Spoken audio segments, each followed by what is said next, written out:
Hello, नमस्कार, आदाब, सत श्री अकाल और अस्सलाम वालेकुम। मैं हूं मोहम्मद अहमद काज़मी, लेकर आया हूं खास फ्राइडे का प्रोग्राम साउथ एशिया पर नजर सैयद अली मुश्तबा के साथ। पत्रकारिता में कई ऐसे मौके आते हैं कि बिल्कुल एबनॉर्मल तरीके से कोशिशें की जाती हैं ताकि आप तक कुछ इंफॉर्मेशन पहुंचाई जाए। आज तकरीबन ऐसा ही हो रहा है। सैयद अली मुश्तबा साहब अपने गांव में हैं और वहां कुछ साउंड की क्वालिटी में प्रॉब्लम थी, तो वो फिर गाड़ी में बैठ करके कर रहे हैं। मुझे उम्मीद है कि इस वक्त हमारी बातचीत ठीक ठाक हो जाएगी और आप तक ये बात पहुंच जाएगी। आज जो हम बात करने वाले हैं सईद अली मुश्तबा साहब के साथ, वो बहुत ही अहम है। भारत को चाबहार पोर्ट ईरान ने दिया था डेवलप करने के लिए, मेंटेन करने के लिए, उसका कुछ हिस्सा उसको अब ऐसा लग रहा है कि ये जो इजराइल और ईरान के बीच में 12 दिन की जंग हुई है, इसके दौरान भारत का जो रवैया रहा है उससे ईरान नाराज है। इसी बीच में चीन हमेशा भारत के मामले में हर जगह सामने नजर आता है। वहां अब चीन बातचीत कर रहा है। ऐसा लग रहा है कि शायद चीन वो अपने हाथ में लेना चाहता है प्रोजेक्ट। उसके सिलसिले में आज हम बात करेंगे। उसके अलावा ऑर्गेनाइजेशन ऑफ इस्लामिक कोऑपरेशन जो ओआईसी है, उसकी एक मीटिंग हुई है जिसमें कुछ भारत से नाराजगियां जताई गई हैं, वो भी हम डिस्कस करेंगे। इसके अलावा सैमुअल पॉल हंटिंगटन की एक किताब क्लैशेस ऑफ सिविलाइजेशन, उस पर कुछ बात करेंगे, क्योंकि उस राइटर से सैयद अली मुश्तबा ने किसी जमाने में इंटरव्यू किया था और उसमें कुछ बहुत ही अहम बातें थी। हमारे दर्शक अक्सर इस किस्म के सवालात कमेंट्स में लिखते हैं, शायद उन सवालों का जवाब भी मिलेगा। क्या जुडाइज्म और हिंदुत्व मुसलमानों के खिलाफ है? क्या क्रिश्चियनिटी और जुडाइज्म दोनों मुसलमानों के खिलाफ है? ये कुछ इश्यूज हैं, उस पर हम बात करेंगे, क्योंकि ये इस वक्त जो ये जंग चल रही है तकरीबन 20 महीने से, उसमें कुछ इसी तरह के नजारे नजर आ रहे हैं। उसके अलावा हम बात करेंगे, हमारे विदेश मंत्री एस जयशंकर ने कुछ पड़ोसी मुल्कों के बारे में अहम बयान दिया है और कुछ खबरें बांग्लादेश से हैं, उस पर बात करेंगे। सैयद अली मुश्तबा साहब, वेलकम है आपका। मीडिया स्टार वर्ल्ड को आप वक्त दे देते हैं और खास तौर पर कभी कभी बहुत ही एबनॉर्मल किस्म की कोशिशें करनी होती हैं। आज आप गाड़ी में बैठ करके हमारे साथ बात कर रहे हैं, बहुत बहुत शुक्रिया। क्या कुछ है चाबहार का मामला, सबसे अहम है भारत के लिए वो? जी बहुत बहुत शुक्रिया काजमी साहब। मेरे सामाइन को मेरा आदाब, सत्य श्री अकाल और सलाम वालेकुम। देखिए, अभी हम लोग सीधा सीधा जो है वो मतलब जो खबर है और जो मुद्दा है उसके ऊपर आ रहे हैं। इसराइल और ईरान की जंग जो है वो आपने तो बहुत अच्छी तरह से कवर की है मीडिया स्टार वर्ल्ड में। मेरी नजर जो है वो साउथ एशिया से हम देख रहे हैं कि साउथ एशिया से बैठ के इसराइल और ईरान की जंग को कैसे देख रहे हैं। हम्म। अब इसमें बात ये आ रही है कि इंडिया जो है वो फंसा हुआ है कि वो इसराइल का साथ दे या ईरान का साथ दे। हमारे जो जो हमारा मौकफ है, अभी मैं ये भी बताना चाह रहा हूँ कि सोनिया गांधी अभी जो है वो अमेरिका से आई हैं अपने कैंसर के इलाज के बाद। उसके बाद उन्होंने एक बयान दिया है कि हिंदुस्तान हमेशा सारी जंगों में, दुनिया में कहीं कहीं जहीं भी जंग होती है तो वहाँ लीडरशिप रोल इस्तेमाल करता है अपना, और अपना असर रसूख इस्तेमाल करता है और जंग को बंदी करने के लिए और सुलह और पीस के लिए। और ईरान और इसराइल के मौकफ में तो इंडिया बहुत अच्छे पोजीशन में है। ईरान का भी वो दोस्त है, इसराइल का भी दोस्त है, तो क्यों नहीं हमारे प्राइम मिनिस्टर वो पहल करें और इस जंग को बंद करवाएं और दोनों को जो है मतलब फिर से जो है मतलब नेगोशिएशन पे और उनसे बातचीत पे करें। तो इस तरह की बात जो है वो इंडिया में चल रही है। अब बात जो हम लोग आ रहे हैं वो चाबहार पोर्ट। हम्म। चाबहार पोर्ट का सिलसिला ये है कि चाबहार पोर्ट जो है वो ईरान के का एक पोर्ट है जिसका एक हिस्सा जो है एक वो इंडिया ने लीज पे ईरान से लिया हुआ है और ईरान ने दिया हुआ है। हम्म। और वो इसलिए कि पाकिस्तान इंडिया के लिए बंद है। तो चाबहार पोर्ट के जरिए जो है वो इंडिया शिप के द्वारा जो है वो चाबहार पोर्ट पे पहुंच जाता है और वहां से वो अपने गुड्स को ट्रक के जरिया जो है वो अफगानिस्तान और सेंट्रल एशिया लेके जाता है। ये अरेंजमेंट चल रहा था और ये भी चल रहा था कि अमेरिका इससे खुश नहीं था, हमेशा इंडिया को कहता था कि हम सैंक्शन लगा देंगे अगर आप ईरान के साथ दें। तो अभी जो बात चल रही है कि ये पूरा जो युद्ध है मतलब ईरान और इसराइल के बीच में, इसमें इंडिया ने खुल के ईरान का साथ नहीं दिया। ये तो बिल्कुल बिल्कुल साफ हो गई। इसलिए कि ईरान और इसराइल के युद्ध के पहले ईरान का एक डेलीगेशन आया था इंडिया में जब हमारा ऑपरेशन सिंदूर चलने वाला था, उससे पहले वो इंडिया हमारे ईरान मध्यस्थता करना चाह रहा था कि वो ऑपरेशन सिंदूर ना हो, जिसको भी इंडिया ने नहीं माना। तो अब एक के बाद जो है एससीओ का जो कंडेमनेशन हुआ था, सारे ममालिक ने मिलकर इसराइल को कंडेम किया था कि उसने एग्रेसर है और उसने जो है ईरान पे जो है हमला कर दिया, उसको भी इंडिया ने कंडेम नहीं किया। तो ये सीरीज ऑफ मतलब एक इवेंट्स चल रहे थे जिसमें ईरान को ये लग रहा था कि इंडिया जो है वो हमारे पक्ष में नहीं है या हमारी सहानुभूति नहीं करना चाह रहा है। तो अब उसकी उसकी उसकी जो बातचीत है वो ईरान से चल रही है, अनऑफिशियल बात है। जो जो कयासारियां लगाई जा रही हैं, जो 2 और 2 4 लगाए जा रहे हैं, उससे ये समझ में आ रहा है कि देखिए अभी ईरान को सिर्फ चाइना ने कुछ हथियार वगैरह दिए थे, मिसाइल दिए थे, कुछ एयरक्राफ्ट दिए थे। ये तो खबर सारी दुनिया को मालूम है कि ईरान जो है मदद कर रहा। उस मदद के एवज में ईरान ने जो है शायद पहल किया होगा कि आप जो भी कंडीशंस आपने लगाए हैं इसके लिए इंडिया को, चाबहार को, तो हमें आप दे दीजिए। तो अब ईरान, मुझे लग रहा है कि वो इंडिया से खुश नहीं है, इस पूरे इंडिया के स्टैंड से और मोदी साहब की सरकार से और इवन जयशंकर साहब की। क्योंकि अभी हमारे जयशंकर साहब ने या मोदी साहब ने जो है एक फोन लगाया था ईरान के जो प्रेसिडेंट है, उनका नाम आप ज्यादा अच्छी तरह जानते होंगे, उनसे उन्होंने 2 4 मिनट की बात की थी। लेकिन उसमें कहीं कहीं सपोर्ट की और इसकी बात नहीं की थी। वो इंडिया के जो नागरिक है जो वहां फंसे हुए थे वॉर में, उनको वो निकालने की बात की थी, जो कि ईरान ने कहा कि हाँ ठीक है आप इन्हें ले जाए। तो इंडिया ने उन लोगों को वापस कर दिया, लेकिन कभी भी समर्थन की बात नहीं की कि इसराइल के अगेंस्ट में हम ईरान के साथ हैं। ये इंडिया ने नहीं मतलब जाहिर किया उस कन्वर्सेशन में। तो अब तो ये बात बिल्कुल साफ हो गई है कि इंडिया जो है वो ईरान का साथ इसराइल के साथ नहीं दे रहा। तो उसके उसके अगेंस्ट में या उसके इसमें ईरान को राइट है कि वो अपनी नेगोशिएशन किसी और से करे। गौरतलब बात यह है कि 5 मिलियन का इन्वेस्टमेंट है वहां, मतलब ईरान के चाबहार पोर्ट। और अगर चाबहार पोर्ट इंडिया के हाथ से निकल जाएगा तो जो अफगानिस्तान में जो इंडिया के इन्वेस्टमेंट है, जो कि 2001 से 2020 तक चला था, वो भी खत्म हो जाएगा, सेंट्रल एशिया तक भी नहीं पहुंचेंगे। तो मुझे ये समझ में नहीं आता है कि अगर आप कॉस्ट बेनिफिट को अगर आप एनालाइज करें तो ईरान को अपोज करने में इंडिया का क्या बेनिफिट है, ये इंडिया का क्या बेनिफिट। ये यानी इससे आपकी बात से ये जाहिर हो रहा है कि इजराइल से जो दोस्ती है, जिसके लिए हमारे मोदी जी ने 7 अक्टूबर 2023 को ही जैसे जंग शुरू हुई थी गाजा वाली, तो कहा था कि हम आपके साथ हैं, और उसके बाद हमारे यहाँ से हथियार गोला बारूद भी गए, और एक जहाज स्पेन ने भी बाकायदा रोका, और अडानी की कंपनियां और कुछ इजराइल की कंपनियां मिलकर के यहाँ हथियार भी बनाती हैं। ये सारी चीजें वो हैं जो मीडिया में आ चुकी हैं। लेकिन फिर भी भारत एक बड़ा मुल्क है, ईरान एक बड़ा और अहम मुल्क है इस पूरे इलाके का, मिडिल ईस्ट का।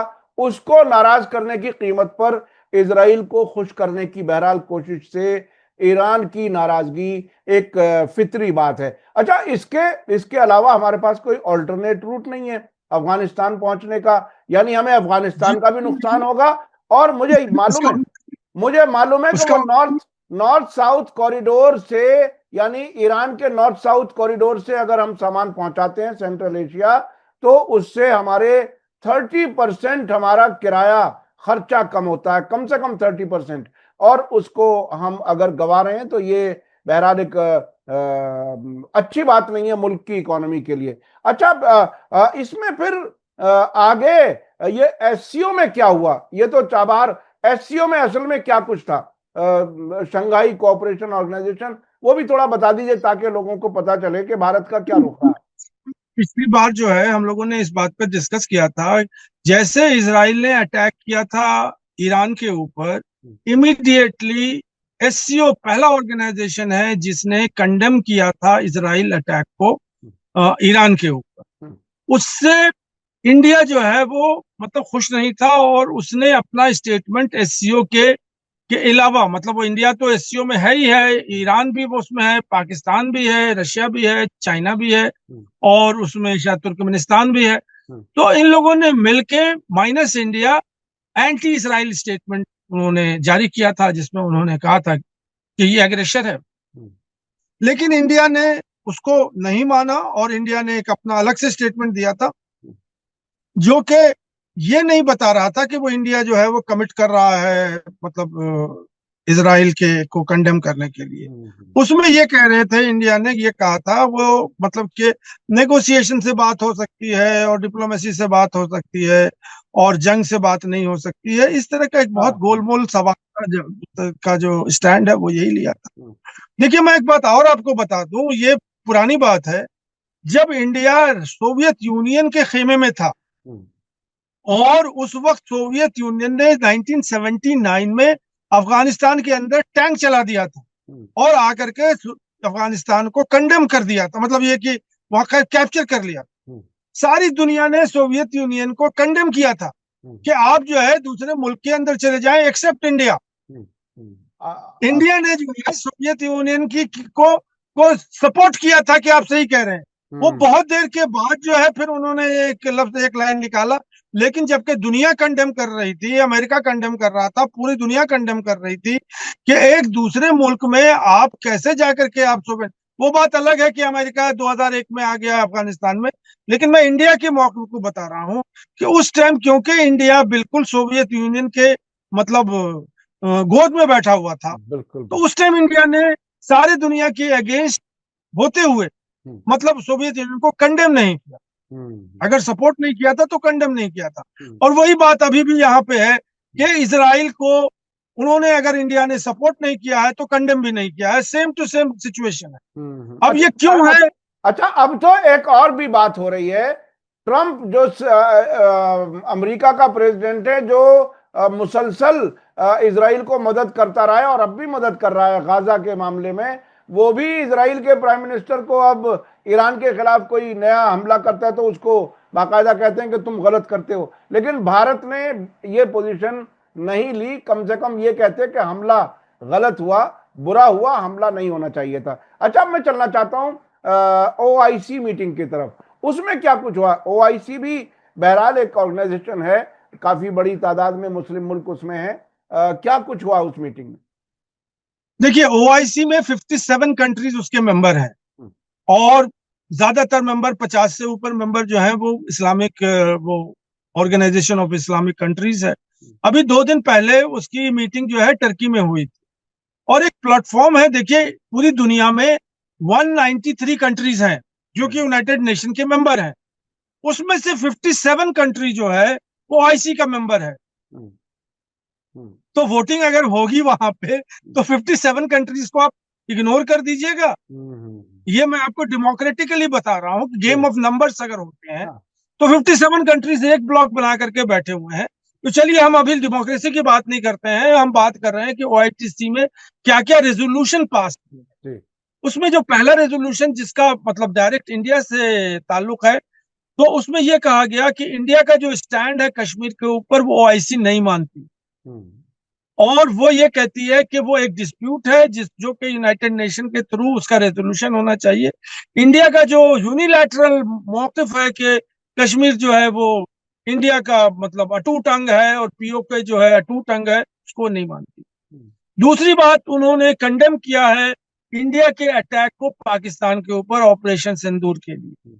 पूरे 57 कंट्रीज ने रेजोल्यूशन पास कर दिया है कि हम उसको मतलब नहीं, मतलब ये कि इंडिया को हम अटैक करते हैं।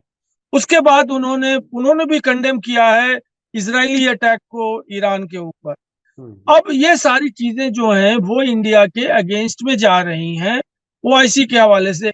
अब यहाँ हमारे जो लोग हैं, जो हमारी मीडिया है, वो कहती है कि हम OIC को नहीं मानते हैं, हम मतलब हम OIC जो कह रहा है उसको हम नहीं मानते हैं। अब जाहिर सी बात है कि उनके अपने जो भी लोग हैं वो अपने जो बातें हैं वो चल रही हैं।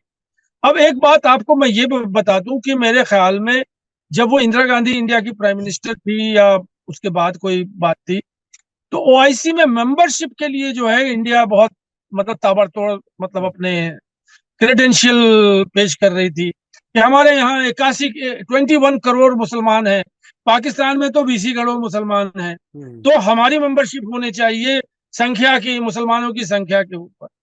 तो अब वो बातें जो है अब दब गई हैं मोदी सरकार की। मोदी सरकार नहीं चाहती है कि, एक तरफ तो वो जाना चाहते हैं सऊदी अरेबिया में और कतर में और अवार्ड लेना चाहते हैं और बड़े बड़े तमगे लेना चाहते हैं। दूसरी बात है कि वो ओआईसी की जो करारदाद है उसको मानना नहीं चाहते। तो ये भी तो बहुत बड़ा विरोधाभास है इंडिया के डिप्लोमेसी में और इंडिया की फॉरेन पॉलिसी में, कि एक तरफ तो आप मतलब सऊदी अरेबिया के दोस्त हैं, कतर के दोस्त हैं, यूएई के दोस्त हैं, और वहां अपने वहां मंदिर खुलवा रहे हैं आप। ये सारी चीजें वो जो है वहां हो रही है, ये ओआईसी का है। और ये ओआईसी जो है, अगर वो आपके इंडिया के अगेंस्ट में अगर कोई स्टेटमेंट देती है तो उसको आप कंडेम करते हैं कि हम ओआईसी को नहीं मानते हैं, ओआईसी जो है वो वाहियात है, बकवास है। तो ये सब चीजें चल रही हैं, मतलब हम और आप देख रहे हैं, और जो हमारे सामाईन है वो भी देख रहे हैं कि कौन सही है कौन गलत है, किसका मौकिफ सही है किसका मौकिफ गलत है। जी तो जी। ओआईसी की यही खबर है जी। यानी यानी इस तरह से एक चीज सामने आई खुल करके कि ईरान और ओआईसी, ओआईसी अपनी दूसरी वजूहात से और ईरान अपनी वजह से, ये सब ईरान से, भारत से एक तरह से नाराजगी दिखा रहे हैं। आने वाले वक्त में क्या कुछ होगा ये तो देखने की बात होगी। मैं आपको ब्रॉडली बता दूं कि ओआईसी जो है उसका हेडक्वार्टर जद्दा में है, सऊदी अरब में, और सऊदी अरब का इन्फ्लुएंस उसमें काफी है, बड़ी तादाद में है, उसमें ईरान भी मेंबर है। और जो अरब लीग है उसका हेडक्वार्टर मिस्र में है। तो ये एक तरह से जनरली ये समझा जाता है कि जब रीजनल इश्यूज पर बात होती है तो वो अमेरिकन एक उन पर असर रहता है, वो बहुत ज्यादा खुल करके नहीं बोलते। लेकिन भारत के मामले में, कश्मीर के मामले में इतना खुल करके बोले तो इसका मतलब उधर से ट्रंप साहब की तरफ से भी कुछ है कि भारत को कुछ परेशान किया जाए। ऐसा मैं इसलिए कह रहा हूं कि वो अक्सर अमेरिका को खुश करने वाली बातें भी करते हैं। अच्छा, मैं अब आगे चलना चाहता हूं। ये जो किताब है क्लैश ऑफ सिविलाइजेशन, जिसके राइटर से आपने इंटरव्यू किया सैमुअल पॉल हंटिंगटन से, वो क्या कुछ है थोड़ा सा ब्रीफ में बताइए। क्योंकि लोग कभी कहते हैं कि ऐसी हदीस है कि ये होगा फला होगा, मिसाल के तौर पर इजराइल वाले मामले में, लेकिन जो क्लैश ऑफ सिविलाइजेशन एकेडमिक बहस उसमें हुई है वो क्या कुछ है, थोड़ा सा ब्रीफ में बताइए। देखिए, ये जो एंड ऑफ द सेंचुरी, पिछली सेंचुरी थी, 99, 98, 2000, इसी के आसपास ये किताब आई थी जिसका नाम है क्लैश ऑफ सिविलाइजेशन। ये सैमुअल पॉल पॉल हंटिंगटन है जो कि अमेरिकन है, और इनकी ये किताब है। और जब मैं इनको मिला था चेन्नई में, वो चेन्नई आए हुए थे, और वहां पे भारतीय विद्या भवन के ऑडिटोरियम में उन्होंने एक तकरीर की थी जो कि अपनी किताब के ऊपर ही की थी। और ये सिर्फ क्लैश ऑफ सिविलाइजेशन, अब वो ओल्ड फैशन आदमी थे, 80 साल के उसी टाइम उनकी उम्र थी, अब 25 साल और हो गए होंगे। मैंने फॉलो नहीं किया है कि वो भी हयात हैं कि वफात पा गए। तो उनसे उस मतलब, क्योंकि हम लोग जो है बाखबर लोग हैं और मतलब सारी चीजों को देखते हैं, और ये मीडिया में पूरी दुनिया में उन्होंने तहलका मचा दिया था क्लैश ऑफ सिविलाइजेशन। और उनकी थ्योरी ये है कि दुनिया में जो है वो क्लैश ऑफ सिविलाइजेशन चल रहा है। ये मुल्क जो है वो किसी न किसी तरह से आइडियोलॉजी के अंदर बंधे हुए हैं। क्रिश्चियन की लड़ाई जो है वो इस्लाम से है, यहूदियों की लड़ाई इस्लाम से है। और उन्होंने चलते चलते एक पैराग्राफ में या एक चैप्टर में ये भी कह दिया कि हिंदुत्व की लड़ाई इस्लाम से। ये उन्होंने अपनी किताब में लिखा है, और इसका एक बड़ी अच्छी किताब है, बड़ी मोटी किताब है। अब उनको आप सेनाइल कह दीजिए, बूढ़े हो गए हैं। जो हम लोग वहां पर थे तो हमारे साथ कुछ कनेडियन जर्नलिस्ट भी वहां पर थे, और वो लड़कियां थी, खातून थी, जिन्होंने उनको बहुत कस के लिथाड़ा कि तुम बुढ़े हो चुके हो, तुम्हारा जहन जो है वो काम नहीं कर नहीं रहा है, ये देखिए नहीं देखिए, जब जब आदमी कोई किताब लिखता है वो बहुत ही रिसर्च की बुनियाद पर लिखता है। अगर किसी ने 10 साल पहले किताब लिखी है और 10 साल बाद वो बूढ़ा हो गया, वो एक अलग चीज होती है, लेकिन एक जिम्मेदारी की बात होती है। और इसमें इसमें बहुत ही इंपॉर्टेंट बात वो कह रहे हैं कि क्रिश्चियंस भी और यहूदी जायनिस्ट भी और हिंदुत्व भी ये इस्लाम के खिलाफ एक तरह से टकराव में कभी कभी साथ आ जाते हैं, कभी कभी अलग अलग मौके पर होते हैं। तो ये इस उसका कुछ निचोड़ थोड़ा सा आप और मुख्तसर बता दीजिए। देखिए, उन्होंने वो जो है वो ग्लोबल लेवल पे बात करते हैं, वो रीजनल लेवल पे या कंट्री लेवल पे बात नहीं करते हैं।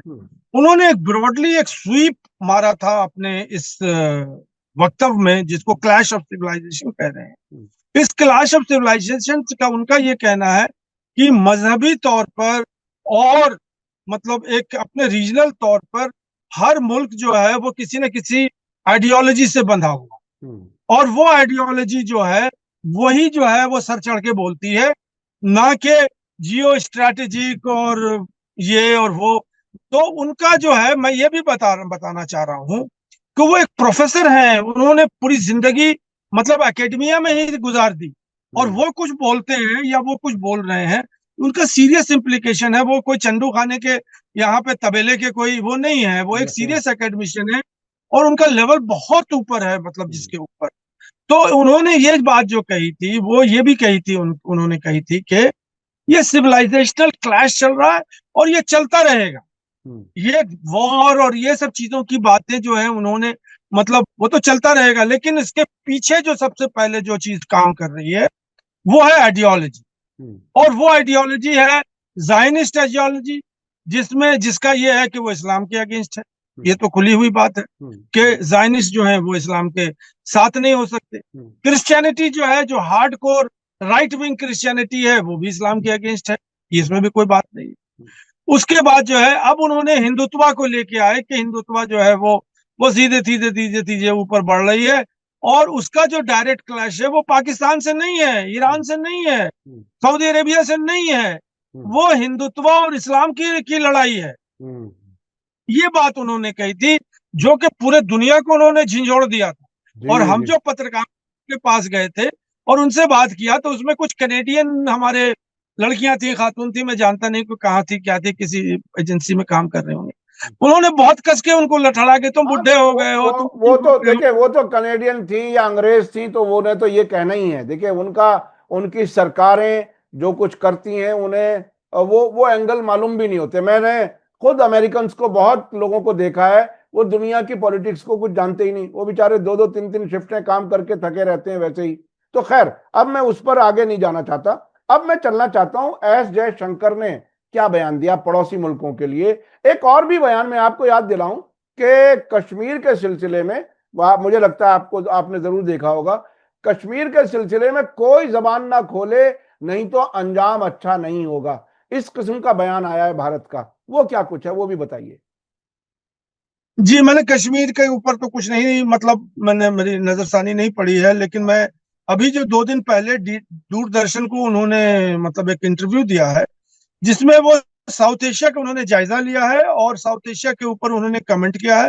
उनका जो बहुत कड़ा रुख है वो ये है, वो इंडिया के नेबर के ऊपर उन्होंने जो बात की है वो, कि इंडिया के नेबर के कैसे इंडिया के नेबर बिहेव करें इंडिया से, ये उनका मौकिफ है। उन्होंने कहा है कि अगर आप जो नेबर हैं, अगर इंडिया के साथ अगर आप हैं और इंडिया के हाँ में हाँ मिला रहे हैं, इंडिया जो कह रहा है उसको आप मान रहे हैं, तो हम तो इंडिया वाले जो हैं, या हम जो इंडियन स्टेट है, इसको हम मतलब ये है कि आपकी सराहना करते हैं। अगर आप इंडिया से बाहर किसी से बात कर रहे हैं, चाइना से बात कर रहे हैं, या कुछ एंटी इंडिया एक्टिविटी कर रहे हैं, उनका कहना है, जयशंकर साहब का कहना है, it will come with a cost. वो वही बात है कि कम विथ अ कॉस्ट का मतलब है कि हम आपके अगेंस्ट में मिलिट्री कार्रवाई करेंगे, जी जी जी। उसके लिए आप मैं तैयार हो जरा जाइए। बीच में, मैं जरा बीच में रोक करके आपको ये बता दूं कि भारत ने 23 जून को एक बयान दिया जिसमें कहा गया कि इंडिया ने ओआईसी को स्लैम किया, एक तरह से भर्त्सना की, कंडम किया, और अनवारंटेड और फैक्चुअली इनकरेक्ट, यानी गैर जरूरी और हकीकत से दूर जो रिमार्क्स ओआईसी ने दिए हैं पाकिस्तान के असर में आकर के, वो उसे, और उसे यह भी कहा कि Pakistan a state that has turn terrorism into statecraft. यानी वो ये कह रहे हैं, भारत सरकार ये कह रही है कि ओआईसी ने पाकिस्तान को, पाकिस्तान के इन्फ्लुएंस में आकर के ये किया है जो बिल्कुल गैर जरूरी और फैक्चुअली इनकरेक्ट है। ये भारत सरकार का मौकिफ है। जी, आप अपनी बात आगे बढ़ाइए। नहीं, मैं ये कह रहा था कि जयशंकर साहब ने एक वार्निंग दी है पूरे साउथ एशियन स्टेट को, जो कि हमारे पड़ोसी मुल्क हैं, जो हमारे प्रोग्राम का मौकिफ है। उनको कहा है कि अगर इंडिया के अगेंस्ट में आप कोई काम करेंगे, या किसी और इंडिया के मतलब अगेंस्ट जो ममालिक है उनसे आप हाथ मिलाएंगे, तो आपकी खैर नहीं है। हम आपको उसकी सजा देंगे, चाहे इकोनॉमिकली दें, चाहे मिलिट्रीली दें, जैसे भी दें, तो it will come with a cost. तो अब उन्होंने एक तरह से मतलब ये कहा है कि प्रेशर दिया है उनके ऊपर, या उनको, जैसे अमेरिका कहता है कि either you are with us or you are with them. हाँ, मतलब अमेरिका का तो भारत जो है अपने बयानों से ये जाहिर कर रहा है कि हम विश्व गुरु हैं, हम बड़ी ताकत जी हैं। लेकिन जी दुनिया के बहुत से मुल्क नहीं मान रहे। ओआईसी की तरफ से जो चीज आई, ईरान की तरफ से जो आई, उससे ये अंदाज हो रहा है कि भारत की जो फॉरेन पॉलिसी है वो बहुत जगहों पर नाकाम हो रही है। और एक सवाल अक्सर बहुत लोग करते हैं कि भारत बड़ी अजीब फॉरेन पॉलिसी चला रहा है। एक तरफ तो चीन के खिलाफ क्वेड का मेंबर है, और एक तरफ चीन के साथ चलते हुए ब्रिक्स का मेंबर है। तो भारत है कहां? ये एक सवाल बहुत से लोग जो एक्सपर्ट्स हैं वो इस तरह के करते हैं। अच्छा, अब हम चलते हैं बांग्लादेश की खबर की तरफ। नहीं, बांग्लादेश में अभी क्या इसी क्या हो रहा है जी? जयशंकर साहब को भी बने बने रहिए। जी। जयशंकर साहब ने श्रीलंका और मालदीव को कहा कि ये तो ठीक है दोनों, अच्छा। ये दोनों ठीक है, हाँ। ये जो भारत कह रहा है हम इसकी बात मान रहे हैं। हम्म। बहरहाल बात और भी हो रही है, मालदीव के अंदर भी वही हो रही है और श्रीलंका में भी हो रही है। हाँ। लेकिन उन्होंने बांग्लादेश को चेतावनी दी है कि वो पाकिस्तान से हाथ मिला रहे हैं, हम्म। जो कि इंडिया के अगेंस्ट में चल रहा है। हम्म। नेपाल में भी उन्होंने कहा कि हम नेपाल को जो है वो नेपाल भी जो है वो इंडिया के साथ नहीं है, इस तरह की बात। चाइना की भी बात कर की है उन्होंने। तो चाइना ने को उन्होंने कहा है, वार्निंग दी है चाइना को कि अभी तक हम चाइना जो भी कर रहा था हम सुन रहे थे चाइना की बात, लेकिन अब हम जो है बॉर्डर पे इंफ्रास्ट्रक्चर वगैरह बढ़ा रहे हैं, और हम फिर उनके साथ जो है एलएसी पे जो है हम उनसे मतलब अपना लोहा ले रहे हैं या टक्कर ले रहे हैं। हाँ। पाकिस्तान की भी बात उन्होंने की। तो उन्होंने कहा कि पाकिस्तान को हम दूसरी कैटेगरी में रखते हैं, और पाकिस्तान क्योंकि उसके अभी पहली बार उन्होंने एक्नॉलेज किया है कि पाकिस्तान के पास क्योंकि मिलिट्री स्ट्रेंथ है और उसके अपने डिप्लोमेटिक हिसाब किताब है, तो उनको हम दूसरे खाने में रहते हैं। लेकिन फिर भी वार्न उन्होंने किया है कि इसका मतलब ये तो नहीं है कि आप लाइन के उस पार रह रहे हैं तो आप कुछ भी कर लें। हम्म। ये भी उन्होंने कहा है तो कि आप लाइन के उस देखिए, पार। इस बयान से, देखिए, जब से मोदी जी की सरकार आई है, ऐसा बहुत से जानकार ये कहते हैं कि जो पड़ोसियों के साथ अच्छे ताल्लुकात की जो पॉलिसी थी पहले, उससे किसी तरह से मोदी जी दूर गए हैं। और ये एस जयशंकर जी का जो बयान है वो ये जाहिर कर रहा है कि हम पाकिस्तान तो हमारा दुश्मन मुल्क है ही, उसे अलग कैटेगरी में रखते हैं, लेकिन हम मैनेज नहीं कर पाए नेपाल को, चाइना को, बांग्लादेश को। ये एक तरह से नाकामी वो कबूल कर रहे हैं। तो क्या कुछ है, आने वाला वक्त बताएगा क्यों ऐसा कुछ हो रहा है। अब हम बांग्लादेश की खबर पे थोड़ा सा चलते हैं, वक्त हमारे पास जरा कम रह गया। जी, बांग्लादेश की इंपॉर्टेंट खबर यह है कि गंगा वाटर ट्रीटी हम्म। वो अगले महीने फिर से संधि के लिए आ रही है। उसकी संधि जो है वो 96 में हुई थी, जो उस टाइम सरकार इंडिया की थी और बांग्लादेश की थी। उन्होंने संधि की थी और ये 30 साल या 35 साल स्टैंड कर चुका है। और अब जो है बात उसकी इंडिया की तरफ से उठ रही है कि अब इसकी रिन्यूअल फिर से होगी और इंडिया के टर्म्स पे होगी। और जो भी संधि हुई थी उस टाइम उसको इंडिया मानने के लिए तैयार नहीं है। और ये जो है इसकी अब शॉर्ट टर्म मतलब जो संधियां होंगी वो 30 साल और 25 साल की नहीं होंगी, वो 5 साल और 10 साल की होंगी। और टर्म्स एंड कंडीशंस जो हैं इसके हम लगाएंगे। तो ये बात उठ के आ रही है जो कि बांग्लादेश को वार्निंग है कि हम आपका पानी बंद करेंगे और मतलब हम फिर आपसे जो है उसके बाद नेगोशिएट करेंगे। तो ये सब प्रेशर टैक्टिक्स है जिससे बांग्लादेश जो है वो घुटनों पे आ जाए और इंडिया से कहे कि जो भी आप कर रहे हैं वही करें। तो ये एक बड़ी खबर है जिस पे हमें अभी ये अच्छा, खबर और अच्छा, खुलेगी अच्छा, क्योंकि अच्छा, एक लंबे अरसे से आप भारत की विदेश नीति को भी देख रहे हैं, पड़ोसी मुल्कों पे आपकी नजर है। ये जिस तरह से मोदी सरकार जो कुछ कर रही है, जिस तरह से, क्या ये लगता है आपको लॉन्ग टर्म एक अच्छे पड़ोसी के साथ तरह से, या बड़े भाई के तरह से भी आप ये समझ लीजिए, चूंकि बड़ा मुल्क है, क्या उस तरह से बिहेव कर रहे हैं, या बहुत ही शॉर्ट टर्म चीजें सोची जा रही हैं इस हुकूमत में? देखिए हमेशा मैं ये कहता आया हूं कि विदेश नीति जो है जो जो डिप्लोमेटिक कंडीशंस हैं वो डोमेस्टिक पॉलिसी से अलग हैं। डोमेस्टिक पॉलिसी जो है वो अपने पॉलिटिकल पार्टीज के बीच में चलती रहती है। जो विदेश नीति है वो देश की नीति होती है, और वो देश की नीति जो है वो मतलब जब से हमारा देश कायम हुआ है वो उन्होंने मतलब उसको ले आउट कर दिया है। और जो भी सरकारें बदलती हैं तो विदेश नीति नहीं बदलती है। अब ये मोदी सरकार के बाद और खासकर हमें जो जयशंकर साहब से यही शिकवा है कि he is the worst foreign minister of the country. एक किताब लिखी जा सकती है, इतने पढ़े लिखे मतलब शख्स है वो। उन्होंने जो है एक मतलब कैरियर डिप्लोमेट है, जो कि उन्होंने एक सर्विस मतलब अपना लगाया है। और उसके बाद जो है ऐसी विदेश नीति वो लगते हैं कि कहीं भारत को, तो भाई 57 कंट्रीज जो है भारत के अगेंस्ट में है। अगर आप जोड़े तो इसमें और भी कुछ और ऐड हो जाएंगे। बिल्कुल। तो ये कैसे फॉरेन मिनिस्टर है आप? आपका जो पूरा एक्सपीरियंस है वो दुनिया के पूरे पूरे जो है मतलब कंट्रीज को आप देख चुके हैं, उनको आप ये कर रहे हैं, तो उनको आप जोड़िए भारत के साथ। ये नफरत के माहौल को आप लेके इंटरनेशनल लेवल पे कैसे लेके जाएंगे? हिंदुत्व जब की जो जब पॉलिसी है। जब मुश्तबा साहब जब ये फॉरेन मिनिस्टर बने थे तो इनसे ये उम्मीद थी कि ये इतने एक्सपीरियंस्ड आदमी हैं, फॉरेन सर्विस के हैं, डिप्लोमेट रह चुके हैं, फॉरेन सेक्रेटरी भी रह चुके हैं मेरे ख्याल से, तो इनसे ये उम्मीद थी कि ये बहुत अच्छी फॉरेन पॉलिसी चलाएंगे। क्या आपको लगता है कि आरएसएस एजेंडा जब इनके सर पे सवार हो गया तो इसकी वजह से ऐसे हो गए, या एकेडमिकली इसी तरह के हैं ये?